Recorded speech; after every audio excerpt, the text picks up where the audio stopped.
meeshaan annagu dhaxal uma lihin guddigan shalaan nimid maantana birina waxa weeye doorashaa dhacaysa dad kale imaa doono marka ummadda waxaan ugu baaqayaa in ayna jirin wax guulaystay iyo cid laga guulaystay waayo masaajidka guulaystay talaan ugu noqonaynaa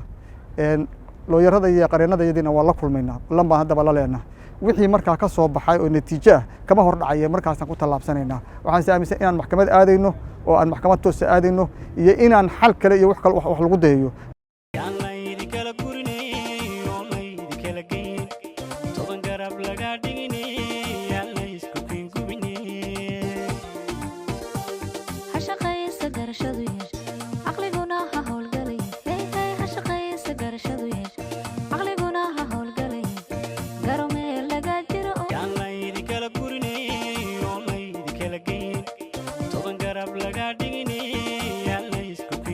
بسم الله الحمد لله والصلاة والسلام على رسول الله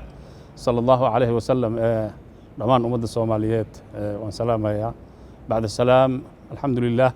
رب العالمين والصلاة والسلام على رسول الله شلي قوانك كصوب حي قبل كأوسلو وحوها مد آد ومساجد كي إلهي سبحانه وتعالى عقبته صارنا كقاضي تاسو أنك قعمهن أنكو كسبني waxaan rajaynayaa in ummadda Soomaaliyeed dhamaantood ay soo dhaweey doonaan waana soo dhaweynaa insha Allah runtii waxaan baaq u dirayaa Soomaalida oo dhan runtii aniga ka Ibrahim ahaan waxaan ummadda Soomaaliyeed reer Tawfiiq dhamaantood anigu waa isiman yihiin waxaan rajaynayaa wax Allah wixii soo dhacay helay ummadda inay dhinac iska tuuri doonaan ay u soo jeesan doonaan danahooda iyo sida ubadkooda iyo ahalkooda ay u xanaanaysan masaajidkan horumar iyo mataqaana maxaa la qabtaane talooyinna ay ka keeni lahayn insha Allah waana soo dhaweynayaa cid Allah oo fikrad saliim hayso sidii loo badbaadi lahaa ummadan caruurtan iyo dhalinyarteena suuqa ku daadsan loo badbaadi lahaa cidii fikradeeda hayso waa soo dhaweynaynaa runtii annaga ka guddi ahaan meeshaan annagu dhaxal uma lihin guddigan shalaan nimid maantana birina waxa weeye doorashaa dhacaysa dad kale imaa doono marka ummadda waxaan ugu baaqayaa in ayna jirin wax guulaystay iyo cid laga guulaystay waayo masaajidka guulaystay waxaan u malaynayaa ummadda muslimiinta ee masaajidda mataqaana ahalku inay arrintaas soo dhaweey doonaan annagana waan soo dhaweynay dadkuna waxaan ugu baaqayaa insha Allah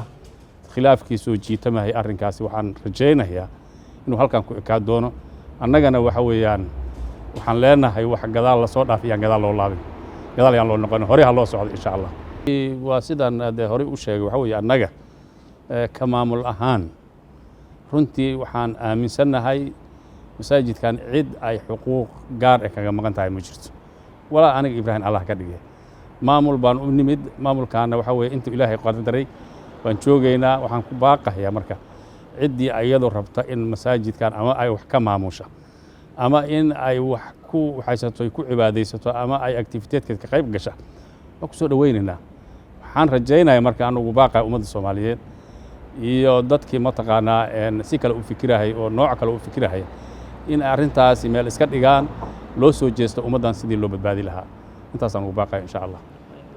bismillaah walxamdulillaah wasalaatu wasalaamu calaa rasuulillaah siciid go'aankii shalay ka soo baxay gobolka ama filkismaanka wuxuu ka koobnaa warqadiisu waxayna soo gaadhay shalay wuxuuna ka koobnaa nuxurkiisa isku soo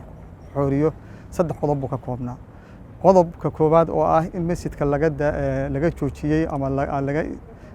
laga daayey in la tirtiro oo orgodiineedka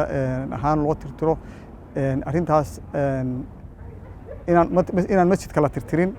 iyo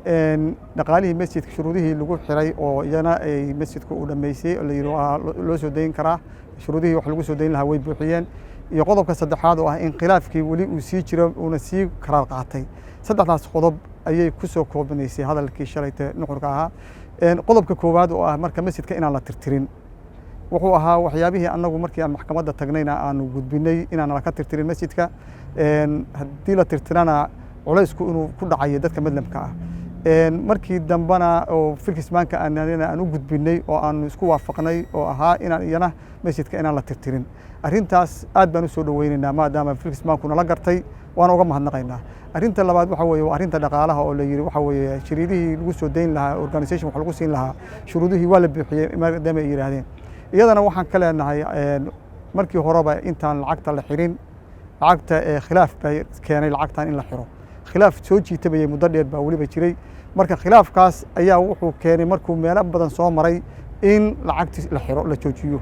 welina khilaafkii lama xalin oo sidiisiiba u taagan yahay warqad maanta dowladda Philkis Bank laga soo diray iyo wax la mid ahna khilaafkaas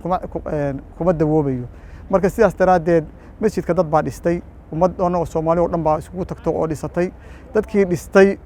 in koox yar oo kooban ama group yar oo kooban ay yiraahdaan annaga saan doon ugu maamulayno waxaan doonaan ka yeelayna hadda khilaafkaas wali waa jira laga heshiin waxaana warqad Philkis Bank ka soo baxday laguma xallin karo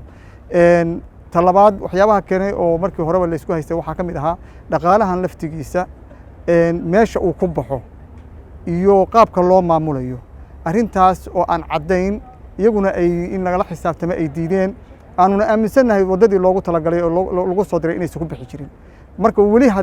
lacagtu madlamkiiba u soo dhacday waa sax annaguna madlamkii baan ka mid nahay iyaguna madlamkii ka mid yihiin xubnihii masaajidka baan ka wada mid nahay waa soo dhaweynaynaa marka lacagta haddii la soo dhaweeyo laakiin waxaa meesha yaalla mar walbaba xisaabtii wixii shalayta lagu xiray oo ah in wax walba ay cad yihiin meesha ay ku baxayaan meeshii loogu talagalay dowladda waa canshuur dad laga jarayo weeye meeshii loogu talagalay ee canshuurtaas ay ku dhacday in la helo weeyo dadka laga siiyo kow arrinta labaad waxa weeye maamulkii masjidka ee dadku ay wada samaysteen isagana maamulkiisii in laga heshiiyo marka ilaa la heshiiyo oo heshiis uu yimaado oo qaabka lacagtu u dhacayana ay caddahay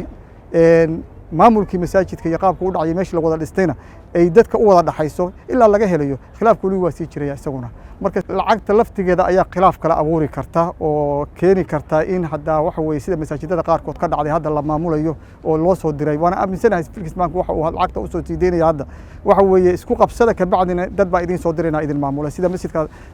ku yaala Groenland ee Ahlus Sunnah wal Jamaa la yiraahdo masjidkaas oo kale hadda nin Norwich uu ku mushaarina ku yahay isaguna uu maamulo marka saas oo kale waa imaanaysa in la qaraar qaato dadku isugu tagaan meeshii ka macdana khilaafku uu intii ka sii xumaado marka waxa fiican in lacagta aan la arag oo aysan lacagtu muuqane inay muuqato marka hore wax dhibaatada lacagta in la joojiyo kana in meesha ka baxdo iyo in wixii la wada dhistay la wada lahaa la wada yeesho lana xalliyo arrintii khilaafkii jiray in la xalliyo Saciid waxay noo timid annaga shalayto waa waqti dhow marka dad badanna waan metelnaa kumanaanku mabdada baan metelnaa marka talaan ugu noqonaynaa looyarada iyo qareenada iyadina waa la kulmaynaa kulan baan haddaba la leenahay wixii markaa ka soo baxay oo natiijo ah kama hor dhacaya markaasaan ku tallaabsanaynaa waxaan aaminsan inaan maxkamad aadayno oo aan maxkamad toos aadayno iyo inaan xal kale iyo wax kale wax lagu dayayo laakiin mar walbaba annagu positionkii aan ka taagnayn inaan meesha tan meel dadka u dhaxaysa ay noqoto dhaqaalaha masaajidkuna oo caddahay meesha ay ku baxayso mowqifkaasaan taaganahay weli